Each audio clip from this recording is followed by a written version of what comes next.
As profits decline, austerity has become the new black in Australia's boardrooms. Dozens of top CEOs have announced they'll forgo or take reduced bonuses this year. Many believe the two strikes law, which aims to give shareholders more power over executive remuneration, has plenty to do with it. Hamish Fitzsimmons reports.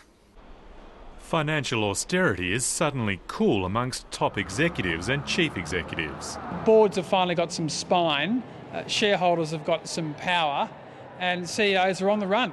And we're going to see record cuts in executive pay this AGM season. Some of the big names to opt out of million-dollar bonuses include Qantas's Alan Joyce, the heads of BlueScope Steel, Pacific Brands and Fairfax Media, as well as BHP Billiton CEO Marius Kloppers and Rio Tinto's Tom Albanese. This is how the system is meant to work. It's still not working perfectly, but what we are seeing is boards and executives trying to respond to shareholder concerns that pay doesn't match performance by voluntarily giving up bonuses. Why the system isn't quite working as it should is that in a lot of these cases, shareholders are saying, well, why is there a bonus to give up?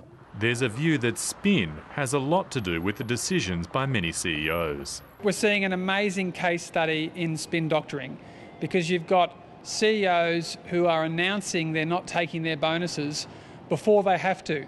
Normally, we wouldn't have heard anything about executive pay at this point because it's usually disclosed in the annual report, which is due to come out in their hundreds in the coming weeks. Since 2003, more than 80% of the people running the 100 largest companies have got an annual bonus every single year. Bonuses are really an entitlement. They're not a reward for performance, at least in the very lofty levels of companies. They are base pay in drag. In July 2011, an amendment to the Corporations Act known as the Two Strikes Law came into effect.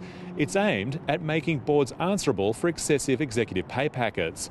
What it means is that if 25% or more of shareholders vote against a remuneration report, then a resolution must be put to spill the board. The shareholders have a trigger to fire the entire board. So it's just changed the negotiating balance. It's empowered shareholders, it's scared the directors, and it's also intimidated the CEOs who realise that it's got out of control over the last 15 years.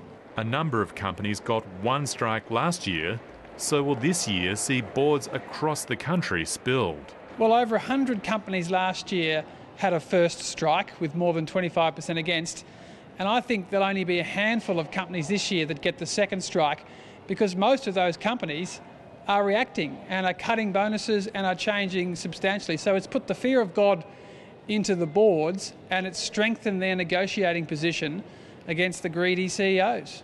It nonetheless makes for an interesting AGM season. Hamish Fitzsimmons, Late Line.